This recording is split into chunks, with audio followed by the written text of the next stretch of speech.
ہم کو شکایت کی بھی باقی نہ رہے جا، سن لیتے ہیں گو ذکر ہمارا نہیں کرتے۔ آج ہم دیوان غالب کی غزل نمبر 134 اور 135 پڑھنے کی کوشش کریں گے۔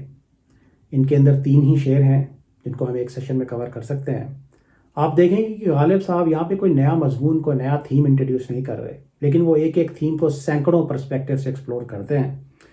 محبوب عاشقوں کے اوپر ظلم ڈھاتے ہیں، یہ ایک کامن تھیم ہم نے غالب صاحب کی شاعری میں دیکھا ہے۔ غالب صاحب اس کے نئے رنگ اس کے اندر انٹروڈیوس کر رہے ہیں، اور اپنی بربادی کے اوپر انہوں نے ایک بڑا ہی خوبصورت شعر یہاں پہ پیش کیا ہے۔ تو آئیے پہلے شعروں کو پڑھتے ہیں، پھر ان کو سمجھنے کی کوشش کریں گے۔ ایز آلویز غزل کا ٹیکسٹ آپ کو ویڈیو کی ڈسکرپشن میں مل جائے گا۔ تو غزل نمبر 134 کے 2 شعر یہ ہیں: ہم کو شکایت کی بھی باقی نہ رہے جا، ہم کو شکایت کی بھی باقی نہ رہے جا، سن لیتے ہیں گو ذکر ہمارا نہیں کرتے۔ غالب تیرا احوال سنا دیں گے ہم ان کو، غالب تیرا احوال سنا دیں گے ہم ان کو، وہ سن کے بلا لیں یہ اجارہ نہیں کرتے۔ اور غزل نمبر 135 کا ایک ہی شعر ہے: گھر میں تھا کیا کہ تیرا غم اسے غارت کرتا، گھر میں تھا کیا کہ تیرا غم اسے غارت کرتا، وہ جو رکھتے تھے ہم ایک حسرت تعمیر سو ہے۔ پہلا شعر دیکھیں کہ ہم کو شکایت کی بھی باقی نہ رہے جا، سن لیتے ہیں گو ذکر ہمارا نہیں کرتے۔ یہاں پہ خوبصورت محبوبہ نے غالب صاحب کے اوپر، اپنے عاشق کے اوپر ظلم ڈھانے کا، اس کو اگنور کرنے کا ایک نیا انداز ڈھونڈ دیا ہے۔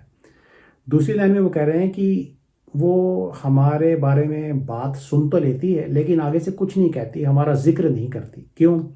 ہم کو شکایت کی بھی باقی نہ رہے جا، تاکہ میرے پاس شکایت کرنے کی کوئی جگہ، شکایت کرنے کا کوئی موقع، کوئی بہانہ، کوئی گنجائش نہ رہ جائے۔ تو منظر یہ ہے، وہ کہہ رہے ہیں کہ اگر کوئی انسان میری محبوبہ کے سامنے میرا ذکر کرے تو وہ چپ چاپ سن لیتی ہے لیکن آگے سے کچھ نہیں کہتی، وہ میرے ایگزسٹنس کو اکنالج نہیں کرتی، وہ یہ نہیں ظاہر ہونے دیتی کہ وہ جانتی ہے کہ میں اس کا عاشق ہوں، نہیں وہ بتاتی کہ کس قدر وہ میرے اوپر ظلم و ستم ڈھاتی ہے، یہاں تک کہ میرے اوپر غصہ بھی وہ ظاہر نہیں کرتی ہے۔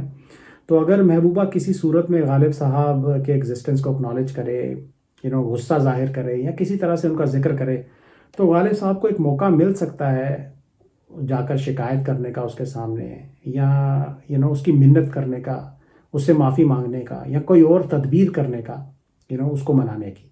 لیکن یہ محبوبہ کا ظلم ڈھانے کا ہی ایک انداز ہے کہ وہ کسی طرح سے غالب صاحب کے بارے میں کوئی بات نہیں کہتی، ان کے ایگزسٹنس تک کو وہ اکنالج نہیں کرتی، اور یہ بات بیچارے عاشق کے اوپر عاشق کو بہت بری لگتی ہے، اس سے یہ صورت برداشت نہیں ہوتی، اور اسی بات کا غالب صاحب، اسی بات کی یہاں پہ وہ شکایت کرنے کی کوشش کر رہے ہیں، کیونکہ یہ بھی محبوبہ کا ایک ظلم ڈھانے کا ہی انداز ہے۔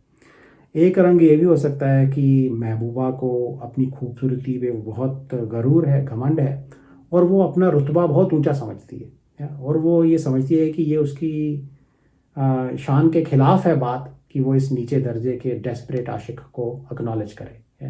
اور عاشق کی ڈیسپریشن کا رنگ دیکھیں کہ وہ چہرہ امید لگائے بیٹھا ہے کہ وہ میرا ذکر کرے گی، میری باتیں ہو رہی ہیں تو وہ بھی اکنالج کرے گی کہ وہ جانتی ہے میں کون ہوں، لیکن وہ کبھی ایسا نہیں کرے گی۔ اب غالب صاحب کے بارے میں بات کون کر رہا ہے؟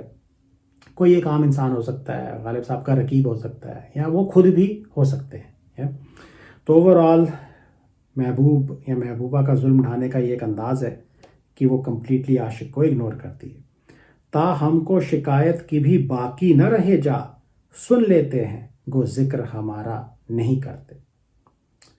اگلا شعر ہے کہ غالب تیرا احوال سنا دیں گے ہم ان کو، غالب تیرا احوال سنا دیں گے ہم ان کو، وہ سن کے بلا لیں یہ اجارہ نہیں کرتے۔ احوال کا مطلب ہوتا ہے آپ کا حال، آپ کی سچویشن۔ اجارہ کرنا مطلب کوئی فارملی پرومس کرنا، لکھ کے دینا کہ آپ کا کام ہو جائے گا۔ تو غالب صاحب عاشق بیچارہ اب ڈیسپریشن کی سچویشن میں آ گیا ہے۔ تو پچھلے شعر میں بولا گیا تھا کہ محبوب ان کا ذکر تک نہیں کرتا، ان کو اگنور کرتا ہے۔ یہاں ایسا لگتا ہے کہ وہ کسی کی منت کر رہے ہیں کہ تم جاؤ میرے بارے میں میری محبوبہ سے کچھ کہو، اس کو بتاؤ کہ میں کتنا بڑا اس کا عاشق ہوں اور کیسے جدائی کا دکھ سہتا ہوں۔ سو گو پلیڈ مائی کیس۔ آگے سے جواب آتا ہے کہ غالب تیرا احوال سنا دیں گے ہم ان کو، وہ سن کے بلا لیں یہ اجارہ نہیں کرتے۔ تو جس کی وہ منت کر رہے ہیں وہ کہہ رہا ہے کہ میں تیرا حال تیری محبوبہ کو سنا تو دوں گا جا کے، لیکن پہلے وہ مجھے سنے، یا اس کو تیرے اوپر رحم آئے اور وہ تجھے بلا لے تجھ سے بات کرنے کے لیے، یہ اجارہ میں نہیں کرتا، یہ بات میں لکھ کے نہیں دے سکتا، یہ وعدہ میں تجھ سے نہیں کر سکتا۔ تو دیکھیں کئی خوبصورت رنگ ہیں، ظالم محبوبہ ہے وہ کسی کی نہیں سنتی۔ جب آپ کسی سے سفارش کروانا چاہتے ہیں تو آپ ایک ایسا انسان ڈھونڈتے ہیں جو کہ اس کیس میں محبوبہ کے قریب ہوگا، تو شاید ان کو اپنے رقیب کی منت کرنی پڑ رہی ہے، جو کہ عاشق کے لیے ایک آسان بات نہیں ہے۔ وہ رنگ بھی اس کے اندر ہے، لیکن اتنا ڈیسپریٹ بیچارہ عاشق ہو چکا ہے کہ وہ کسی کی بھی منت کرنے کو تیار ہے۔ وہ کسی کو کہہ رہا ہے کہ جاؤ میری سفارش کرو، میرا ذکر محبوبہ کے سامنے کرو، یا میرا حال اس کو جا کے سناؤ۔ کس قدر بیچارہ امید لگا کے بیٹھا ہے، اس کا دل پھر بھی ٹوٹنے والا ہے، کیونکہ محبوبہ تو اس کا ذکر نہیں کرے گی، اس کو اکنالج نہیں کرے گی، اور دنیا کے لین دین کا سفارش کا رنگ بھی اس کے اندر ہے۔ اب بدلے میں نہ جانے بیچارے کو کیا قیمت چکانی پڑے، یہ سوال بھی ایک پیدا ہوتا ہے۔ تو اوورآل شعر یہ ہے کہ غالب تیرا احوال سنا دیں گے ہم ان کو، وہ سن کے بلا لیں یہ اجارہ نہیں کرتے۔ اور غزل نمبر 135 کا یہ بڑا خوبصورت شعر دیکھیں کہ گھر میں تھا کیا کہ تیرا غم اسے غارت کرتا، گھر میں تھا کیا کہ تیرا غم اسے غارت کرتا، وہ جو رکھتے تھے ہم ایک حسرت تعمیر سو ہے۔ غارت کرنے کا مطلب ہے ڈھا دینا، یہاں پہ گھر کو ڈھا کے برباد کرنے کی بات ہو رہی ہے۔ حسرت تو آپ کو پتہ ہی ہے، تمنا، ڈیزائر۔ تعمیر کرنا، کسی چیز کو بنانا، کنسٹرکٹ کرنا، مرمت کرنا، گھر کی ریپیئر کرنا بھی یہاں پہ ہو سکتا ہے۔ تو بڑا ہی خوبصورت شعر ہے۔ وہ کہتے ہیں میرا گھر پہلے سے ہی برباد تھا، گھر میں تھا کیا کہ تیرا غم اسے غارت کرتا۔ تو یہ ایک ریٹوریکل کوشچن انہوں نے پوچھا ہے، تو جس کا پوائنٹ یہ ہے کہ پہلے ہی میری زندگی، میری قسمت میں بربادی لکھی ہوئی تھی، میرا دل، میری زندگی، میرا گھر برباد ہو چکا تھا۔ تو پھر عشق کا غم مجھے لگ گیا۔ عشق بھی عاشق کے لیے بربادی ہی لے کے آتا ہے۔ تو لیکن اس غم کے ہاتھوں برباد ہونے کے لیے کہتے ہیں میرے گھر میں کچھ بچا ہی نہیں تھا۔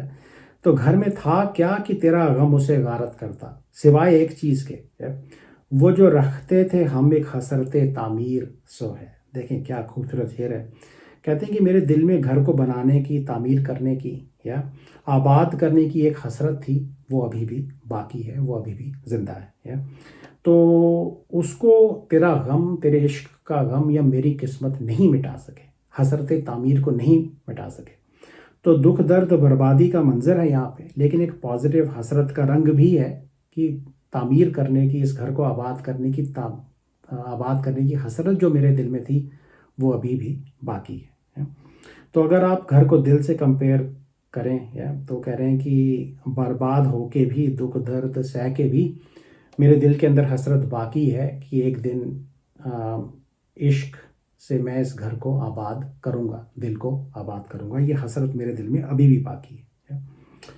اور اس کے اندر ایک انٹرسٹنگ فیکٹ یہ ہے کہ 1857 میں، جو کہ غدر 1857 کے ریولٹ کے بعد کا جو ٹائم تھا، تو غالب صاحب نے ایک خط لکھا ہے 1859 میں۔ دلی کس قدر برباد ہو گئی ہے، دلی کے حالات کو ڈسکرائب کرنے کے لیے انہوں نے اس شعر کو اس خط میں کوٹ کیا ہے۔ تو یہ فرین پریچرڈ کی ویب سائٹ سے یہ بات مجھے پتہ چلی۔ تو شعر یہ ہے کہ گھر میں تھا کیا کہ تیرا غم اسے غارت کرتا، وہ جو رکھتے تھے ہم ایک حسرت تعمیر سو ہے۔ تو یہ تھیم ہم پہلے بھی دیکھ چکے ہیں۔ مرزا غالب صاحب کا ایک اور شعر میں پڑھنا چاہتا ہوں۔ ہوا ہوں عشق کی غارت گری سے شرمندہ، ہوا ہوں عشق کی غارت گری سے شرمندہ، سوائے حسرت تعمیر گھر میں خاک نہیں۔ تو اس شعر میں وہ کہہ رہے ہیں کہ عشق آیا تھا میرے گھر کو غارت کرنے کے لیے، لیکن میں اس کی غارت گری کے سامنے شرمندہ ہوں۔ کیونکہ میرے گھر میں برباد کرنے کے لیے کچھ تھا ہی نہیں سوائے حسرت تعمیر کے۔ ہوا ہوں عشق کی غارت گری سے شرمندہ، سوائے حسرت تعمیر گھر میں خاک نہیں۔ تو یہ تھے سارے شعر۔ I hope you enjoyed them. Thank you.